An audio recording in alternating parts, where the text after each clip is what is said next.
दोस्तों स्वागत है आपका एक बार फिर से। मैं हूं आपका दोस्त अनुपम मिश्रा और चैनल का नाम है बायोलॉजी फॉर ऑल। इससे पहले कि हम ये वीडियो शुरू करें, जो लोग इस चैनल पर नए हैं उनसे रिक्वेस्ट करना चाहूँगा कि चैनल को सब्सक्राइब करें। वीडियो अगर आपको पसंद आया हो तो उसको लाइक करें। साथ ही आपका कोई अगर सुझाव है तो कमेंट सेक्शन में हमें ज़रूर बताएँ और वीडियो को एक बार ज़रूर देखें। तो जैसा कि आप जानते हैं कि इस चैनल के माध्यम से हम दो सब्जेक्ट्स को कवर कर रहे हैं, एक इंग्लिश और दूसरा बायोलॉजी। ठीक है, तो उसी क्रम में आज मेरा जो वीडियो होने वाला है वो video class 11th NCERT biology का चैप्टर है सेल और सेल डिवीज़न। ठीक है, उसके बारे में हम आज बात करेंगे। देखिए, नॉर्मली आपने पढ़ा होगा कि सेल डिवीज़न दो तरीके का होता है। सेल डिवीज़न दो तरीके का होता है, एक तो माइटोसिस, दूसरा होता है मियोसिस। एक माइटोसिस, दूसरा मियोसिस। जो माइटोसिस सेल डिवीज़न होता है, देखिए सेल डिवीज़न जितनी भी यूकैरियोटिक सेल्स हैं, सभी यूकैरियोटिक सेल्स में माइटोसिस और मियोसिस दोनों होता है।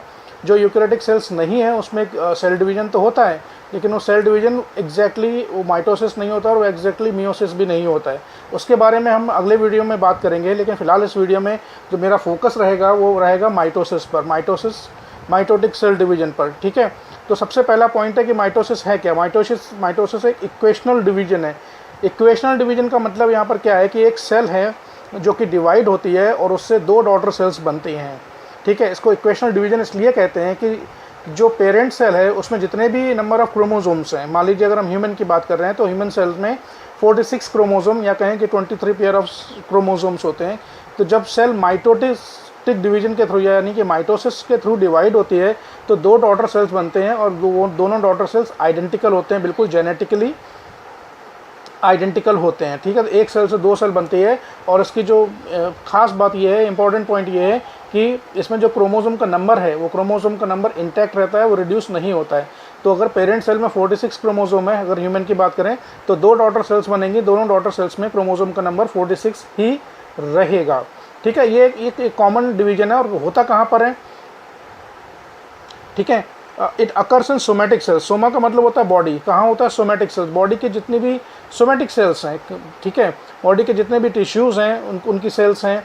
ठीक है, जितनी भी मसल्स हैं उनकी सेल्स हैं, ब्लड सेल्स हैं, वो सब माइटोसिस के थ्रू डिवाइड होती हैं।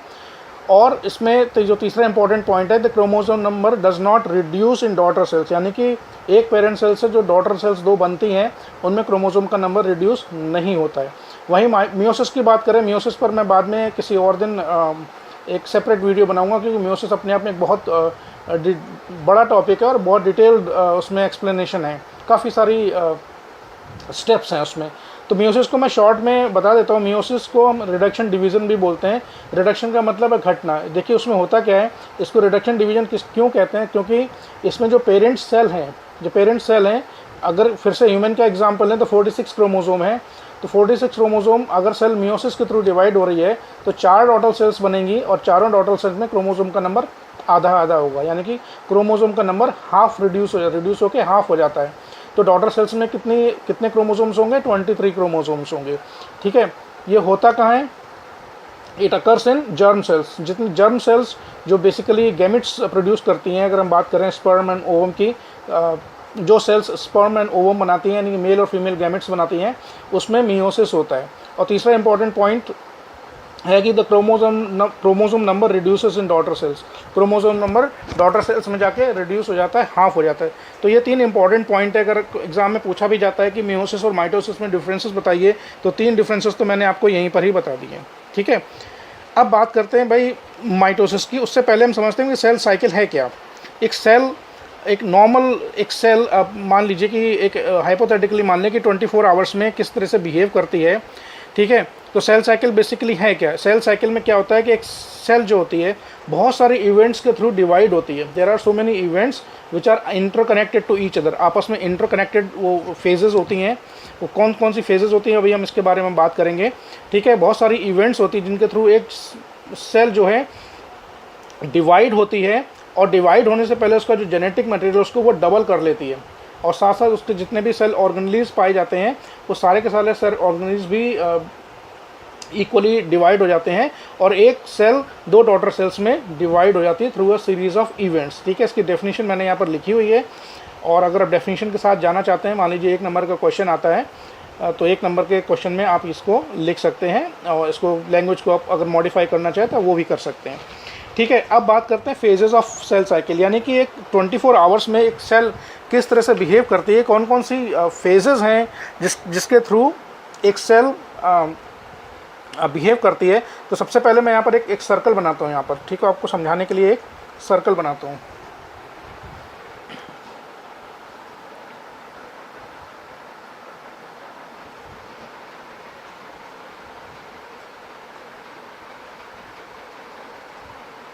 ठीक है, लगभग गोल बन ही गया है ये। ठीक है, तो जो फेजेस हैं, पहले हम फेज़ की बात कर लेते हैं, उसके बाद मैं एक्सप्लेन करूंगा कि है क्या। पहला जो फेज़ होता है वो होता है इंटरफेस। क्या होता है? इंटरफेस। दूसरा होता है एम फेज़, ठीक है, यानी कि माइटोटिक फेज़। शॉर्ट में समझ लीजिए कि भाई इंटरफेज है क्या और एम फेज है क्या। इंटरफेज वो फेज है जो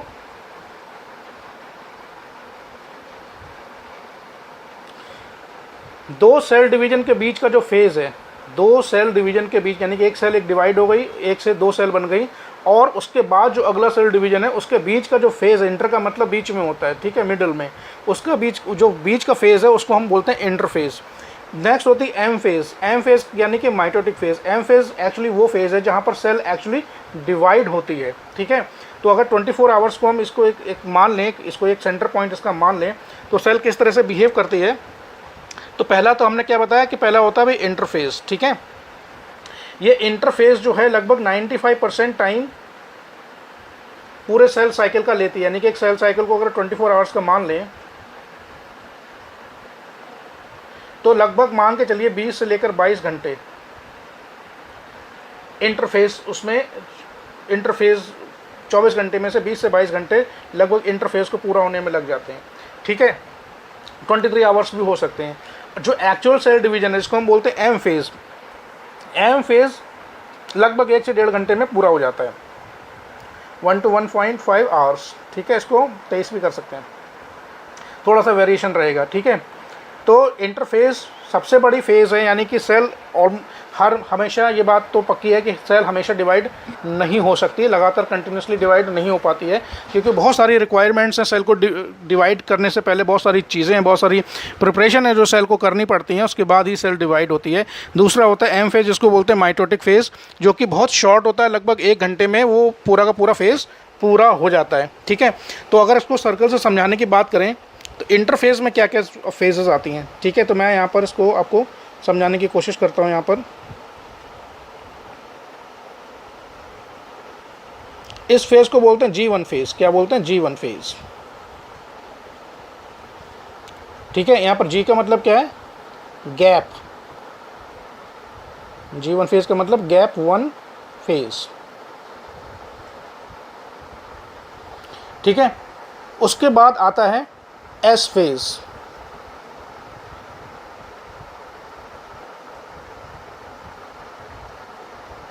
ठीक है, यहां पर एस का मतलब होता है सिंथेसिस। ठीक है, उसके बाद आता है G2 फेज। यह है G2 फेज। G2 का मतलब क्या है? Gap 2 phase. गैप 2। ठीक है, और यहीं पर भी हम कह सकते हैं,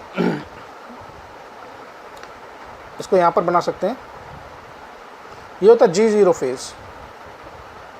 ये बेसिकली वो फेज है जिस समय सेल डिवाइड नहीं हो रही होती है, इनएक्टिव सेल है, मेटाबॉलिकली एक्टिव है लेकिन वो सेल डिवाइड नहीं हो रही है। ठीक है, मेटाबॉलिकली एक्टिव है, सारे फंक्शंस उसमें हो रहे हैं, लेकिन सेल डिवीजन के लिए तैयार नहीं है, वो सेल डिवीजन के लिए इनएक्टिव फेज़ में कुछ समय के लिए चली जाती है, उस फेज़ को हम G0 फेज़ कहते हैं। आई होप इतना समझ में आया होगा। अगर हम सेल साइकिल की बात करें तो 2 फेजेस में बांटा गया है। इंटरफेज जो कि लगभग 95% टाइम इंटरफेज लेती है, 20 से लेकर 23 घंटे हो सकते हैं, और एक्चुअल जो सेल डिवीजन होता है वो 1 से 1.5 घंटे में पूरा का पूरा सेल डिवीजन हो जाता है। ठीक है, अब इंटरफेस को फर्दर 3 स्टेप्स में बांटा गया है। पहला है G1 फेज़, ठीक है, दूसरा है एस फेज़, और तीसरा है G2 फेज़। अब बात करते हैं ये जो फेजेस हैं उनमें टाइम कितना लगता है। जो G1 फेज़ है ये लगभग 12 घंटे चलती है। कितना? 12 आवर्स। ठीक है। एस फेज़ यानी कि सिंथेसिस फेज़ ये लेती है कम से कम 6 से 8 घंटे में ये पूरा हो जाता है, ठीक है। और G2 फेज़ ये लगभग 2 से 5 घंटे, ठीक है। और जो ये जो फेज़ बची है, ये फेज़ जो बची है एक्चुअल, ये एक्चुअल एम फेज़ है। क्या है? एम फेज़, जिसमें कितना लगता है? लगभग 1 आवर, 1 आवर में कंप्लीट हो जाती है एम फेज़। G0 फेज़ एक नेगेटिव फेज़ है, सेल साइकिल का ही एक पार्ट है। इसको आप अगर दिखाना चाहते हैं सब में दिखा सकते हैं, नहीं दिखाना चाहें तो उसको आप स्किप कर सकते हैं, ठीक है। अब देखिए, मान लीजिए मैं आपको यहाँ एक डायग्राम छोटा सा बना के दिखाता हूँ। यहाँ पर ये एक सेल है, इस सेल के अंदर एक ये न्यूक्लियस है। ये सेल डिवाइड हुई और 2 उसने डॉटर सेल्स बना दी, ठीक है। तो ये पेरेंट सेल हो गई, ये डॉटर सेल हो गई,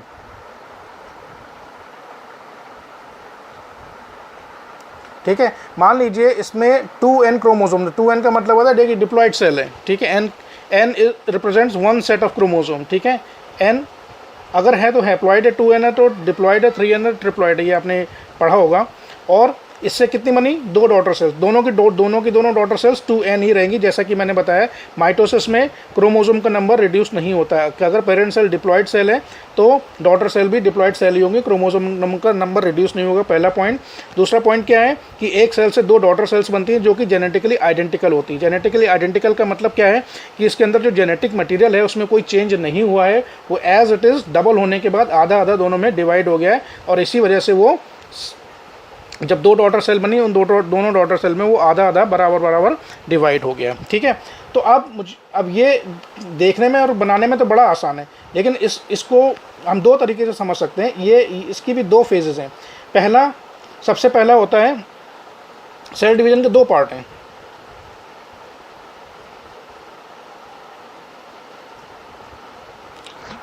पहला कैरियोकाइनेसिस,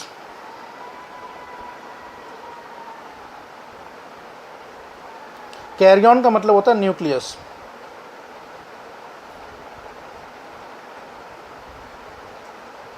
और काइनेसिस का मतलब है डिवीजन। कैरियोकाइनेसिस इसका फर्स्ट स्टेप है। दूसरा स्टेप है साइटोकाइनेसिस।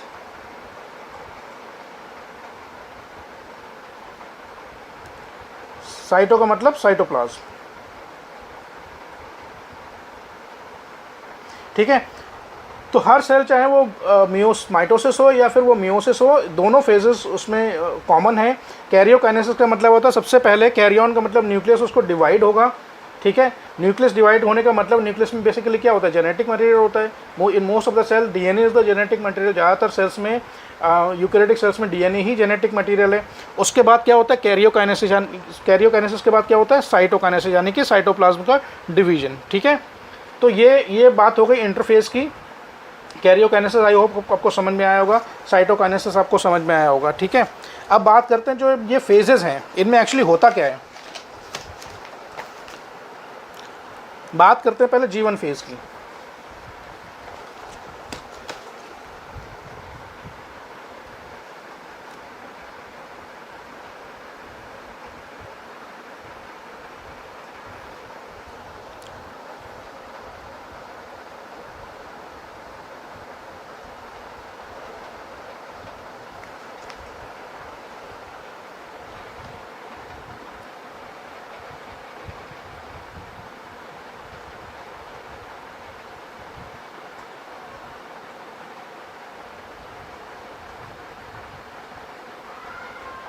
पहले मैं लिख देता हूँ फिर आपको समझाऊंगा।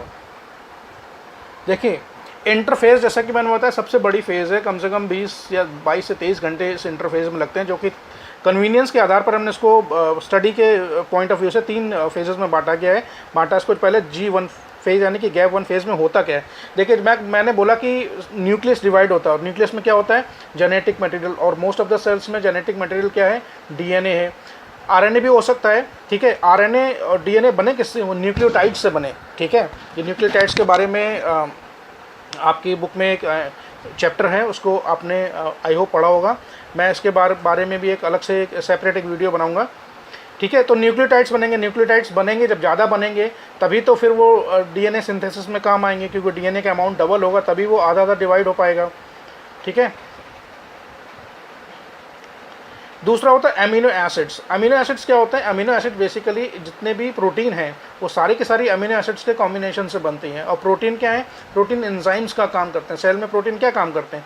सेल में प्रोटीन एंजाइम्स का काम करते हैं, क्योंकि जितनी भी बायोलॉजिकल एक्टिविटीज़ हैं, जितनी भी बायोलॉजिकल रिएक्शंस हैं, they are all controlled by enzymes. सब एंजाइम्स के द्वारा कंट्रोल होती हैं। ठीक है। तो एंजाइम्स बनेंगे। अब ठीक है, जितनी भी बायोलॉजिकल रिएक्शन है सब में एनर्जी की ज़रूरत पड़ती है। ठीक है। क्योंकि उसके लिए क्या ज़रूरी है कि एटीपी का फॉर्मेशन, एटीपी की बहुत ज़्यादा ज़रूरत पड़ती है इसमें, तो एटीपी का फॉर्मेशन होगा। तो जीवन फेज़ में क्या होगा? न्यूक्लियोटाइड्स बनेंगे, क्योंकि जेनेटिक मटेरियल डिवाइड होना है आधा आधा, तो पहले उसके अमाउंट को डबल होना है।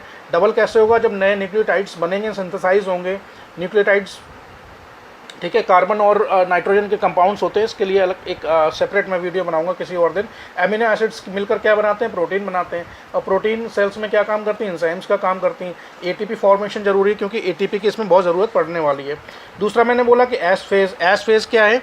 एस फेज़ में क्या होता है कि डीएनए रेप्लिकेशन होता है, डीएनए डुप्लीकेशन कहते हैं।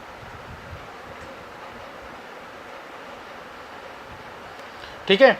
जो डीएनए है वो एक्चुअली डुप्लीकेट होता है, उसका अमाउंट कितना होता है? डबल हो जाता है। यानी कि अगर 2n मान लीजिए उसमें डीएनए है तो वो कितना हो जाएगा?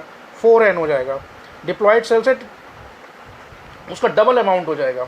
ठीक है। ध्यान रखने वाली बात यहाँ पर यह है कि क्रोमोसोम का नंबर नहीं बढ़ेगा। अगर क्रोमोसोम का नंबर 46 है तो वो 46 ही रहेगा, डीएनए का अमाउंट डबल हो जाएगा। ठीक है। डीएनए अगर 2n था एस फेज से पहले, तो डीएनए एस फेज खत्म होने के बाद 4n हो जाएगा, बल्कि जबकि क्रोमोसोम का नंबर चेंज नहीं होगा। क्रोमोसोम का नंबर चेंज होगा या नहीं होगा? नहीं होगा। ठीक है। बात करते हैं G2 फेज़ की। G2 फेज़ में क्या बनता है? प्रोटीन बनती हैं। मैंने भी बताया कि प्रोटीन क्या है? बेसिकली एंजाइम्स का काम करते हैं। दूसरा सेल ऑर्गेनेलीज।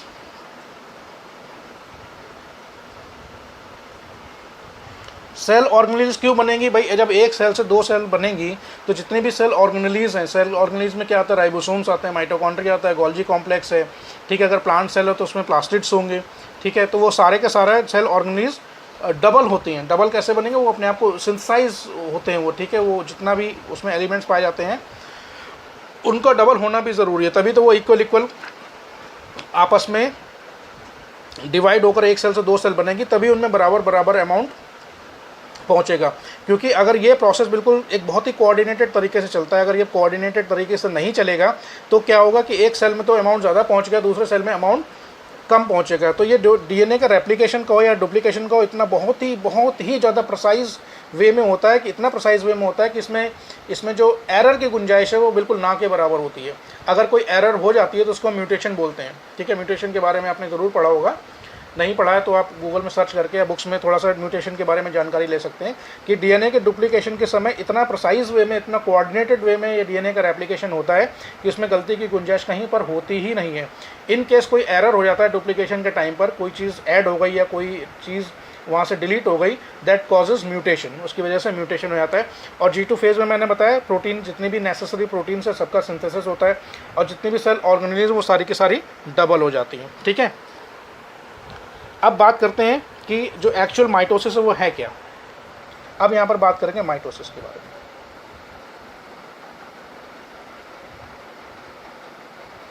ठीक है। माइटोसिस को हमने अपने कन्वीनियंस के लिए स्टडी पॉइंट ऑफ व्यू से 4 फेजेस में बांटा हुआ है। पहला है प्रोफेज, दूसरा है मेटाफेज, तीसरा है एनाफेज, और चौथा है टीलोफेज।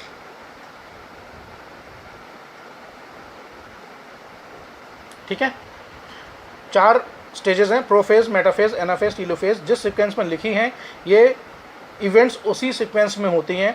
इंपॉर्टेंट पॉइंट यहाँ पर ये है कि ये जो फेजेस हैं आपस में बिल्कुल इंटरकनेक्टेड हैं, यानी कि कोई ऐसा कोई क्लियर कट डिमार्केशन यहाँ पर हमें ऐसा नज़र नहीं आता सेल डिवीजन के टाइम पे, because cell division is a continuous process. Cell division एक कंटिन्यूस प्रोसेस है, शुरू होने के बाद वो जितना उसका टाइम है, जितनी देर में सेल डिवाइड होती है, वो कंटिन्यूसली चलता रहता है। तो हम ऐसा नहीं कह सकते कि भाई ये जो प्रोफेज यहाँ पर बिल्कुल यहाँ पर इस पॉइंट पर आकर स्टॉप हो गई और उसके बाद मेटाफेज बिल्कुल इस पॉइंट पर आके शुरू हुई इतने बजे और इतनी देर में इतने बजे यहाँ पर ख़त्म हो गई। एक फेज़ ख़त्म होती है, उसके बाद दूसरी वो ट्रांजिशन पीरियड होता है, उसके बाद वो दूसरे फेज़ में एंटर कर जाती है, फिर तीसरा फेज़, उसके बाद चौथा फेज़। और उसके ये तो माइटोसिस का जो फेज़ है बेसिकली क्या है, ये न्यूक्लियस का डिवीजन हो रहा है। ठीक है, साइटोप्लाज्म का डिवीजन दो तरीके से होता है, प्लांट सेल में अलग तरीके से होता है और एनिमल सेल में अलग तरीके से होता है, उसके बारे में भी बात करेंगे। ठीक है, तो सबसे पहले बात करते हैं प्रोफेज की। ठीक है, लॉन्गेस्ट फेज है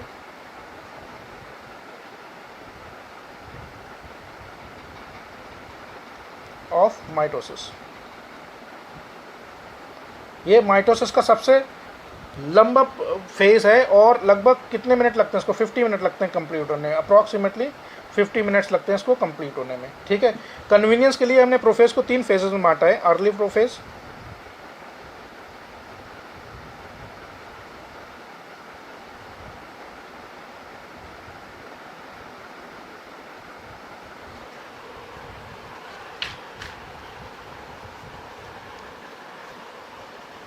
एक्चुअल जो प्रोफेज होती है, और लेट प्रोफेज।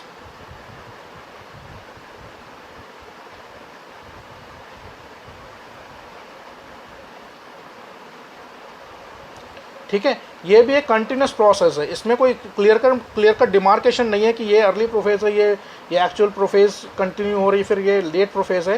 ये केवल कन्वीनियंस के आधार पर हमने इसको 3 पार्ट्स में डिवाइड कर लिया है ताकि पढ़ने और समझने में थोड़ी सी आसानी हो जाए। ठीक है, अब प्रोफेज का मैंने बताया कि कितना टाइम लगता है, इसमें कम से कम टाइम लगता है अप टू 50 मिनट्स लगते हैं। ठीक है, इससे पहले कि हम आगे बढ़ें, मैं यहाँ पर एक डायग्राम आपको बनाकर समझाने की कोशिश करता हूँ कि बेसिकली ये हो क्या रहा है, ये सेल डिवीज़न होता कैसे है। ठीक है, ये मैंने एक सेल बनाई है, डबल मेम्ब्रेन होती है लेकिन मैंने यहाँ पर सिंगल बनाई है। यहाँ पर मैंने बनाई है ये न्यूक्लियस। ठीक है, न्यूक्लियस की डबल मेम्ब्रेन यहाँ पर बनाऊँगा क्योंकि डबल मेम्ब्रेन होती है, मैंने वहाँ पर नहीं बनाई है प्लाज्मा मेम्ब्रेन। और इसके अंदर क्या है, ये जेनेटिक मटेरियल। ठीक है, तो ये इसका डीएनए हो गया, मान लीजिए ये साइटोप्लाज्म हो गया। ठीक है, ये न्यूक्लियस हो गया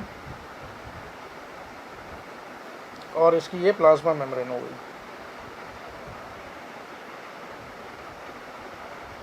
ठीक है जी, अब इसकी बात करते हैं।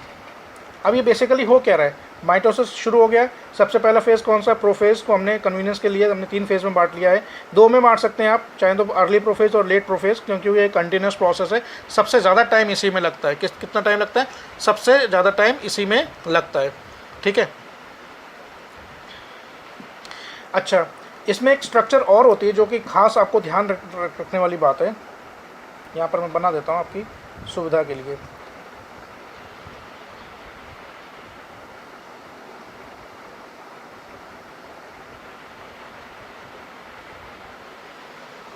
ठीक है, देखिए जब सेल डिवीजन शुरू होने वाला, यानी कि इंटरफेज खत्म हुआ और सेल जो है माइटोटिक फेज में एंटर कर गई और प्रोफेज शुरू होने वाला है, उससे पहले क्या होता है, जो सेंट्रोसोम है 2 पार्ट में डिवाइड हो जाता है। ये इस तरीके का बनता है, कार्ट व्हील समझते हो ना, बैलगाड़ी जैसा। ठीक है, उस तरीके का कुछ ये स्ट्रक्चर होता है। सेल डिवीजन शुरू होने से पहले, प्रोफेज के शुरू होने से पहले इंटरफेज में ये डिवाइड होता है और अपोजिट पोल की तरफ ये मूव करना शुरू कर देता है। ये क्या करता है, सेंट्रोसोम जो है स्प्लिट होकर 2 पार्ट्स में अपोजिट डायरेक्शन में मूव करना शुरू कर देगा। एक पार्ट इधर मूव करना शुरू कर देगा, दूसरा पार्ट दूसरी डायरेक्शन में मूव करना शुरू कर देगा। ठीक है, अब ये तो मैंने आपको समझाया कि भाई ये होता क्या है। अब हम बात करते हैं कि अर्ली प्रोफेज में हो क्या रहा है। मैं यहाँ पर अब एक डायग्राम बनाकर आपको दिखाने की कोशिश करता हूँ।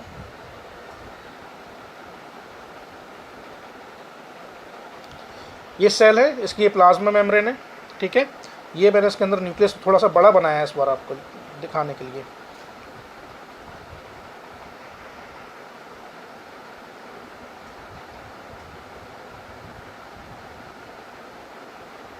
ठीक है, ये इसका क्या है, ये इसका डीएनए है, जेनेटिक मटेरियल का ये, या ये डीएनए का ही। अब जैसे ही प्रोफेज शुरू होती है, प्रोफेज शुरू होने के समय क्या होता है, सेंट्रोसोम ऑलरेडी डिवाइड होकर अपोजिट पोल की तरफ मूव करना शुरू कर देता है। उसके बाद जो ये इसका जेनेटिक मटेरियल डीएनए है ये कंडेंस होना शुरू होता है। जब प्रोफेज शुरू हो रही होती है तो जेनेटिक मटेरियल एक बहुत, इसको मान के चलिए जैसे बहुत लंबा धागा है, वो धागा आपस में बहुत पूरी तरीके से इंटेंगल्ड है, आपस में उलझा हुआ और इसके दोनों सिरे आपस में मिले हुए हैं। वो धागा मान बेसिकली